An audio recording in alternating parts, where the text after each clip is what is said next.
before converting to video, I used to shoot everything on 35mm film.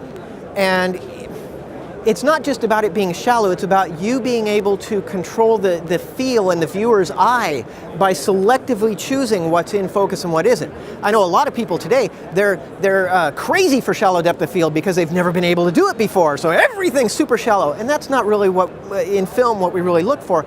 We want to be able to use it as a way to control the artistic expression of the scene, and that's what this allows us to do. Well, AF100 is pretty fantastic. I mean, we've been shooting on DSLRs because they give that wonderful shallow depth of field, but it's been driving me crazy because all these features and capabilities that I'm used to from a video camera aren't there. You know, you can't monitor your audio and you can't plug in professional audio and there's no exposure tools. The AF100 gives me all of that. It's like using an HVX200 or an HVX170, but with the shallow depth of field. So it's really, I mean, it's kind of ideal for what we, at the level that I'm working with, you know, the independent film producer, independent commercial producer, or a videographer has been looking for. It's got the best of both worlds. They're using what they call the micro 4/3 mount, and so there's adapters to pretty much any kind of lens out there. So I used Olympus lenses, some of my Zeiss ZF lenses, which are Nikon mount. We had a Panasonic lens there, and we also had a PL mount lens, which you can't even get on most DSLRs.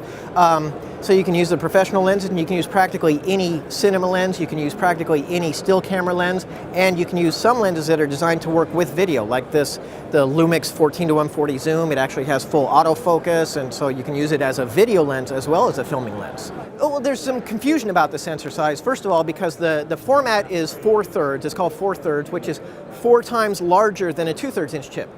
But the lens mount is called micro 4/3. And people hear micro, oh no, it means it's a small sensor. No, it's huge. It's almost the same size as 35mm movie film. The DSLR is made to take still photos. I think it is silly to try to use them for video. I know many people are doing it. Bless them for trying, but it's not my cup of tea. It is not made for that process. This is made specifically for that. This is not made to take still photos. It's pretty much like the original HVX200, except square instead of roundish, but all the buttons and switches are pretty much where you expect them to be, especially if you're familiar with using that series of products. They did a couple of nice things. They made the handle removable, and the side grip is removable, so you can strip it down to a pretty compact size. In general, it's lightweight. What I really like is like the HMZ150, that has a really natural feel to it. This is a little bit bigger and bulkier, so it's a little different to work with, but I also only had a day or two, so I can't really say, you know, if I had more time, maybe I'd adapt to it better.